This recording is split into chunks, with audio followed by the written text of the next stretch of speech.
العالمين الحمد لله رب العالمين والعاقبة للمتقين والصلاة والسلام على سيد الأشراف الأنبياء والمرسلين وعلى آله وصحابه أجمعين আল্লাহ সুবহানাহু তাআলার দরবারে আমরা প্রথমে শুকরিয়া জ্ঞাপন করে নিচ্ছি যে আল্লাহ সুবহানাহু তাআলা আজকের এই জুম্মার দিনে আমাদেরকে মসজিদে হাজির হওয়ার মতো তৌফিক দিয়েছেন। সেই মনিবের দরবারে আমরা প্রাণ খুলে শুকরিয়া জ্ঞাপন করে নিচ্ছি। সকলে বলছি আলহামদুলিল্লাহ। আমরা একেবারে মাহে রমজানের ধার প্রান্তে। রমজান আমাদের একেবারে সন্নিকটে। আজকে জুম্মাই হচ্ছে শাবানের শেষ জুম্মা। আমাদের সামনে পরবর্তী যে জুম্মা আসবে সেটা আসবে মাহে রমজানের সেই কাঙ্ক্ষিত আমাদের সেই জুম্মা, যে রমজানের জন্য রাসূল আকরাম সাল্লাল্লাহু আলাইহি ওয়াসাল্লাম রজব থেকে তিনি দোয়া করেছেন, আল্লাহুম্মা বারিক লানা রজব ওয়া শাবান ওয়া বাল্লিগনা ইলা রমাদান। হে আল্লাহ, রজব এবং শাবানে বরকত দান করে দাও এবং বাল্লিগনা আমাকে পৌঁছে দাও রমজান পর্যন্ত। রমজানের যে সমস্ত নিয়ামত তুমি দিয়েছ সেই নিয়ামতের অধিকারী যেন আমি হতে পারি, এজন্য আমার হায়াতকে বৃদ্ধি করে দাও রমজান পর্যন্ত। আমরা সেই রমজানের শুরুর একেবারে ধার প্রান্তে। আল্লাহ রাব্বুল আলামিন এই রমজানের সিয়ামকে আমাদের জন্য ফরজ করে দিয়েছেন। সেই সিয়াম কেন ফরজ করেছেন?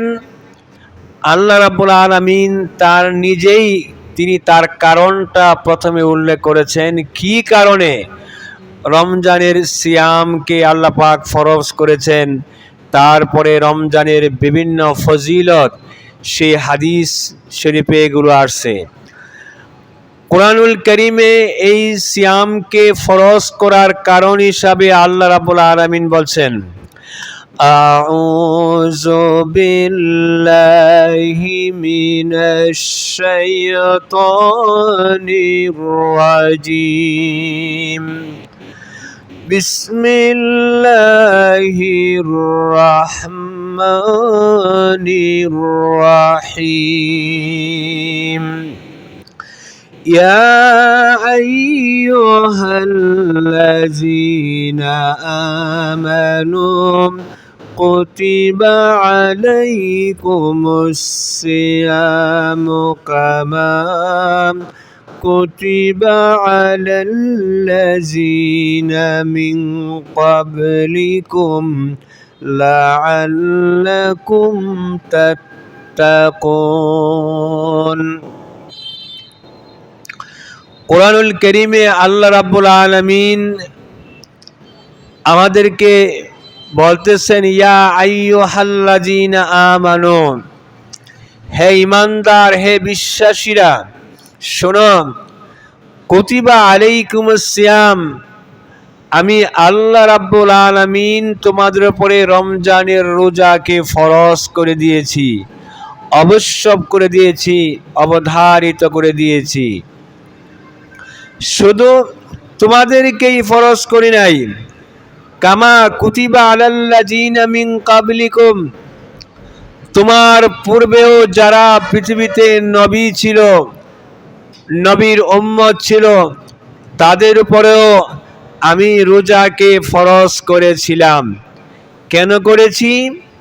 লাআল্লাকুম তাত্তাকুন, যাতে তোমরা মুত্তাকি হতে পারো, পরহেজগার হতে পারো, আমার নৈকট্য লাভ করতে পারো। এজন্যই মূলত আমি এই রমজানের রোজাকে তোমাদের জন্য ফরজ করে দিয়েছি।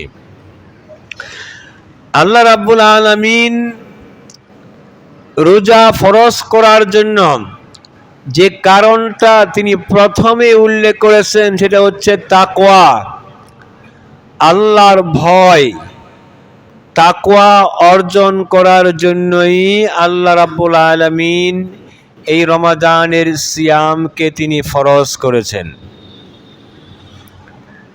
রাসূল আকরাম সাল্লাল্লাহু আলাইহি ওয়াসাল্লাম এই আয়াত যখন তেলাওয়াত করলেন তখন সাহাবারা বলল, ইয়া রাসূলুল্লাহ, নবী গো, তাকওয়া এটা কি? যেই তাকওয়ার জন্য আল্লাহ রাব্বুল আলামিন রমজানের রোজাকে ফরজ করেছেন, অবধারিত করেছেন, বাধ্যতামূলক করেছেন, সে তাকওয়া এটা কি? রাসূল আকরাম সাল্লাল্লাহু আলাইহি ওয়াসাল্লাম সেই তাকওয়ার ব্যাখ্যা দিয়েছেন, যেটা আসছে হাদিসে, যে তাকওয়া হচ্ছে আল্লাহর ভয়। আল্লাহর ভয় অন্তরে জাগ্রত হওয়া, এটাই হচ্ছে তাকওয়া। রাসূল আকরাম সাল্লাল্লাহু আলাইহি ওয়াসাল্লাম একটা উদাহরণ দিয়ে তিনি সেই তাকওয়া ব্যাখ্যা দিয়েছেন। সাহাবারা শোনো, যখন তোমরা কোনো রাস্তা পথ যখন অতিক্রান্ত করো, পথ চলার সময় যদি চিকন সরু রাস্তা থাকে আর চিকন রাস্তার দুই পাশ দিয়ে কাঁটাযুক্ত গাছ থাকে, তাহলে এই রাস্তাটা তোমরা কিভাবে পার হবে? সাহাবারা বললেন, ইয়া রাসূলুল্লাহ, আমরা অত্যন্ত জীর্ণ শীর্ণ সতর্কতার সাথে জড়সড় হয়ে এই রাস্তাটা অতিক্রান্ত করব, যাতে করে আমাদের গায়ে, আমাদের জামায় কোনো কাঁটা স্পর্শ করতে না পারে, বিদ্ধ না হয়, যাতে ব্যথা না পায়। এজন্য সতর্কতার সাথে এই পথটা আমরা অতিক্রান্ত করব। রাসূল আকরাম সাল্লাল্লাহু আলাইহি ওয়াসাল্লাম বললেন, এটাই হচ্ছে তাকওয়া। তোমরা পৃথিবীতে যখন জীবন যাপন করবে, তখন কোন কাজের উপরে আল্লাহর আদেশ এবং যেই কাজে আল্লাহর নিষেধ, এই কাজগুলো তোমরা সতর্কতা অবলম্বন করবে, যাতে করে আল্লাহর কোনো নিষিদ্ধ কাজ, কোনো আমল তোমাদের দিয়ে না হয়, হারাম কোনো কাজ তোমরা করে না পড়ো, এবং নেক কাজ তোমরা যাতে ছেড়ে না দাও। এই যে আল্লাহর ভয় অন্তরে আসা, এটাই হচ্ছে তাকওয়া। আর সেই তাকওয়া অর্জন করার জন্যই আল্লাহ রাব্বুল আলামিন মাহে রমজানের রোজাকে তিনি ফরজ করে দিয়েছেন। রমজানের ফজিলতের অনেকগুলো হাদিস এখানে আসছে, সবগুলো তো আলোচনা করতে পারবো না। প্রথম সহিহ বুখারী এবং মুসলিম শরীফ থেকে প্রথমে যে হাদিসটা এখানে আসছে, قال النبي صلى الله عليه وسلم كل أعمال ابن آدم يضاعف الحسنة بعشر أمثالها إلى 700 ضعف। রাসূল আকরাম সাল্লাল্লাহু আলাইহি ওয়াসাল্লাম রমজানের ফজিলত বর্ণনা করতে যাইয়া প্রথমে তিনি যে হাদিসটা, যে রাসূল আকরাম সাল্লাল্লাহু আলাইহি ওয়াসাল্লাম বলেছেন যে আমরা দুনিয়াতে যে সমস্ত নেক আমল করে থাকি, নামাজ, রোজা, দান, খয়রাত, তেলাওয়াত, আমরা যে সমস্ত ভালো কাজ আমরা করে থাকি, প্রত্যেকটা ভালো কাজের জন্য একটা সওয়াব নির্ধারিত থাকে। সেই সওয়াবের পরিমাণ রমজানের ফজিলতের কারণে আমার আল্লাহ রাব্বুল আলামিন তার রমজানের সেই আমলের ফজিলত সওয়াবকে আমার আল্লাহ বৃদ্ধি করে দেন। জুড়ে বলেন সুবহানাল্লাহ। কতটুকু বৃদ্ধি করেন? এই হাদিসে আসছে কুল্লু আমালি ইবনে আদম, বনি আদম মানব জাতি যে সমস্ত নেক আমল আমরা করে থাকি, ইউদাইফুল হাসানাতু বিআশরি আমসালিহা ইলা 700। এই রমজান মাসে তার হাসানা, তার যাজা, তার প্রতিদান আমি আল্লাহ রাব্বুল আলামিন বৃদ্ধি করে থাকি 700 গুণ পর্যন্ত। জোরে বলেন সুবহানাল্লাহ। তাহলে তার মানে কি? তাহলে সহজে আমরা বুঝতে পারি যে আমরা রমজান মাসে যদি 1 রাকাত নামাজ কেউ আদায় করে, রমজানের ফজিলতের কারণে আমার আল্লাহ রাব্বুল আলামিন তাকে 700 রাকাতের সওয়াব দিয়ে দিবেন। জোরে বলেন সুবহানাল্লাহ। রমজান মাসে আমরা যে দান সদকা আমরা করে থাকি, অন্য সময় 700 টাকা দান করলে আমাদের যে সওয়াব হতো, এই রমজানের ফজিলতের কারণে আমরা যদি এই রমজান মাসে কেউ 1 টাকাও যদি দান করে, আল্লাহ রাব্বুল আলামিন তাকে 700 টাকার সওয়াব দান করে দিবেন। এই সহিহ বুখারী এবং মুসলিম শরীফের এই রমজানের ফজিলতের প্রথমে এই হাদিসটা এখানে আসছে যে আমরা যে আল্লাহ রাব্বুল আলামিন এই হচ্ছে আমাদের নির্ধারিত আমলের সওয়াব। নামাজ, রোজা, হজ, যাকাত, দান, সদকা আমরা প্রতিনিয়ত যে আমলগুলো আমরা করে থাকি, সেই আমলগুলোর জন্য আমার আল্লাহ রাব্বুল আলামিন এই সওয়াব নির্ধারণ করে রেখেছেন। তবে এই রমজানের রোজা যদি আমরা পালন করি, সেই রোজার জন্য আমার আল্লাহ রাব্বুল আলামিন নির্দিষ্ট সংখ্যক কোনো সওয়াবের সংখ্যা আমার আল্লাহ নির্ধারণ করেন নাই। হাদিস শরীফে আছে কালাল্লাহু তাআলা ইলাস সাওমা ফাইন্নাহু লি ওয়া আনা আজিজি বিহি। আগে বলেন সুবহানাল্লাহ। আল্লাহ রাব্বুল আলামিন বলছেন, দেখো হে আমার বান্দারা, ইল্লা সাওমা, নিশ্চয়, ফাইন্নাহু লি, যে আমার বান্দা আমার জন্য সিয়াম পালন করে। এই সিয়াম পালন যেহেতু আমার জন্য করে, এই জন্য এই সিয়ামের বিনিময়ে তাকে আমি কি সওয়াব দেব সেটা আমি আল্লাহ রাব্বুল আলামিন তোমাদের কাছে প্রকাশ করি নাই, সেটা প্রকাশ করব না। যেহেতু এটা সম্পূর্ণ আমার জন্য এই সিয়াম পালন করে, এই সিয়ামের পুরস্কারটা এটা স্পেশাল ভাবে আমি আল্লাহ রাব্বুল আলামিন তাকে সেই পুরস্কার দেব।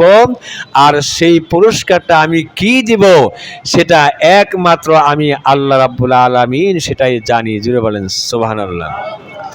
এই জন্য হাদিসে এর ফজিলতে আসছে কালাল্লাহু তাআলা, আল্লাহ রাব্বুল আলামিন বলছেন ইল্লা সাওমা, নিশ্চয় সিয়াম হচ্ছে ফাইন্নাহু লি, আমার জন্য সিয়াম পালন করে, ওয়া আনা আজিজি বিহি, আমি আল্লাহ রাব্বুল আলামিন স্বয়ং তার পুরস্কার হয়ে যায়।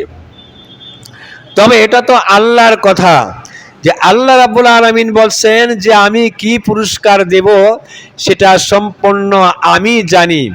তবে রাসূল আকরাম সাল্লাল্লাহু আলাইহি ওয়াসাল্লাম এই পুরস্কারের ব্যাপারে সামান্য একটু আমাদেরকে ইঙ্গিত দিয়েছেন। আমার প্রাণের নবী বলেছেন, আল্লাহ রাব্বুল আলামিন যে জান্নাত তৈরি করেছেন, সেই জান্নাতের একটা গেট, একটা দরজার নাম আছে রায়হান। রায়হান মানে সুগন্ধি। সে রায়হান যে দরজাটা আছে জান্নাতের, আল্লাহ রাব্বুল আলামিন এই গেটটা শুধুমাত্র সিয়াম পালনকারীর জন্য নির্ধারণ করে রেখেছেন। যারা সিয়াম পালন করবে তারাই কেবলমাত্র জান্নাতে এই গেট দিয়ে প্রবেশ করবে।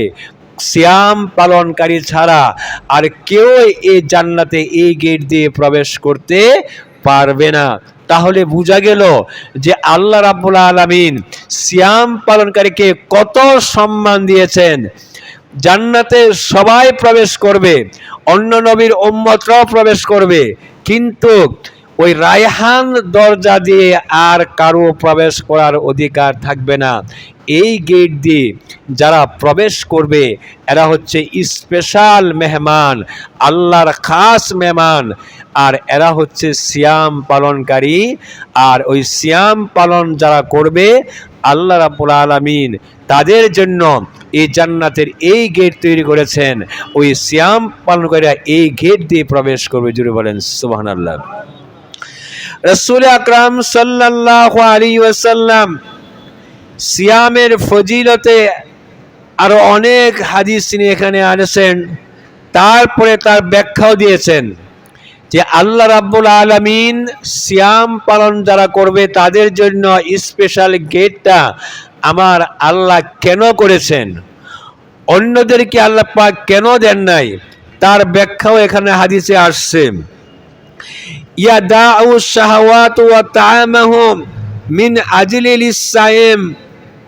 আল্লাহ রাব্বুল আলামিন বলেন যে এই রমজানের পুরস্কারটা আমি স্পেশাল ভাবে কেন দেব, কারণ হচ্ছে আমার বান্দা সারা দিন না খেয়ে উপাস থেকেছে শুধুমাত্র আমার সৌন্দর্যের জন্য। এই জন্য এই সিয়ামের পুরস্কারের কাউকে আমি রাখি নাই, সেই পুরস্কারের দেওয়ার জন্য এটা আমার খাস, আমি স্পেশালভাবে যেহেতু আমার জন্য সিয়াম পালন করে, আর এই জন্য আমি নিজেই এর পুরস্কার আমি স্পেশালভাবে দেব। জোরে বলেন সুবহানাল্লাহ। সেই পুরস্কারটা কি একটু আমার আল্লাহ বলেছেন, লিসায়েমে ফারাহাতানে ফারাহাতুন ইনদা ফিতরিহি ওয়া ফারাহাতুন লিকায়ে রাব্বিহি। যে বান্দার জন্য সিয়াম পালনকারীর জন্য দুইটা সময় হচ্ছে আনন্দের। একটা হচ্ছে সারাদিন সিয়াম পালন করার পরে যখন সূর্য অস্তমিত হয়, যখন সে ইফতার শুরু করে, তখন তার মনে একটা তৃপ্তি আসে, আনন্দ আসে যে আমি যে আল্লাহর জন্য এই সিয়ামটা পালন করতে পারলাম। তবে এই আনন্দটা হচ্ছে সাময়িক, সামান্য সময়ের জন্য। আর স্পেশাল প্রাইজ, স্পেশাল পুরস্কার হচ্ছে আল্লাহ পাক বলছেন লিকায়ে রাব্বিহি, যখন রবের সাথে বান্দার সরাসরি সাক্ষাৎ হবে, দিদার হবে। জোরে বলেন সুবহানাল্লাহ। যারা সিয়াম পালন করবে ওই রায়হান দরজা দিয়ে জান্নাতে প্রবেশ করবে, আল্লাহর সাথে তার সরাসরি সাক্ষাৎ হবে। আল্লাহ পাক কোরআনে বলেছেন উজুহু ইয়াউমা ইযিন নাজিরাতুন ইলা রাব্বিহা নাজিরা। আল্লাহর যে ৭০,০০০ কুদরতি নূরের পর্দা আছে, আমার আল্লাহ সমস্ত নূরের পর্দা উন্মুক্ত করে দিবেন। বান্দা আল্লাহর সেই নূরের সৌন্দর্য দিকে তাকিয়ে থাকবে। কত বছর কত সময় সেখানে অতিক্রান্ত হবে সেটা আল্লাহ রাব্বুল আলামিন ভালো জানেন। বান্দা সরাসরি আল্লাহ পাককে দেখবে, আল্লাহ পাক রহমতের নজরে বান্দার দিকে তাকিয়ে থাকবে। আর এই তাকানোটা রহমতের তার বান্দার প্রতি কত যে শান্ত, কত যে আনন্দের, সেটা আল্লাহ রাব্বুল আলামিন ভালো জানেন। এই জন্য আমার আল্লাহ বলেছেন যে রমজানের সিয়াম পালনকারীর এই হচ্ছে পুরস্কার, লিকায়ে রাব্বিহি, আমার রবের সাথে যখন আমার বান্দার যখন সাক্ষাৎ হবে। সামনে আমাদের রমজান একেবারে সমাগত, ধার প্রান্তে, রাত পোহালেই আমাদের রমজান শুরু হয়ে যাবে। আমরা যেন এই রমজানের সিয়ামগুলো যেন পালন করতে পারি। তারাবির নামাজের ফজিলত আসছে, আমরা যেন সেই তারাবির নামাজগুলো আদায় করতে পারি। সেহরি ইফতারগুলো যেন আমরা করতে পারি। বেশি বেশি করে কোরআন যেন আমরা তেলাওয়াত করতে পারি। গোটা রমজান মাসটাই যেন আমরা ইবাদতের ভিতরে কাটিয়ে দিতে পারি। আল্লাহ রাব্বুল আলামিন আমাদের সকলকে সে তৌফিক দান করুন। সকলে পড়ছে আমিন। ওয়া আখির দাওয়ানা আমা আলাইনা ইল্লাল বালাগ। যারা সুন্নত পড়েন না এখন পড়ে নেন।